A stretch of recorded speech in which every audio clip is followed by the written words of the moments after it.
Ça, c'est une question philosophique que je me pose depuis. Est-ce que je suis encore une Québécoise? Est-ce que je suis une Franco-Ontarienne? Et j'ai parlé à quelqu'un à un moment donné, une Franco-Ontarienne qui a habité au Québec et qui dit qu'elle s'est jamais sentie québécoise. Elle s'est jamais sentie comme elle faisait partie de la société québécoise et je peux comprendre pourquoi. Parce que son accent, pourtant son accent n'était pas probablement meilleur que le mien. Elle parlait meilleur français que moi, là. Mais moi, j'ai jamais eu ce problème-là ici.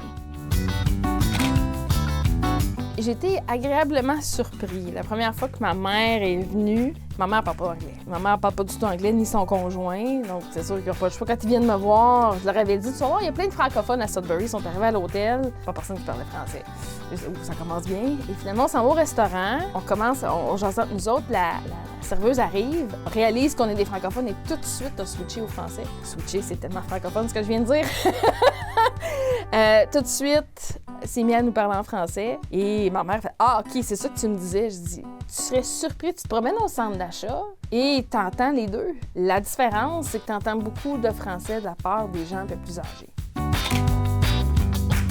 Oh, c'est une bonne question, ça. Francophone de Sudbury, c'est quoi?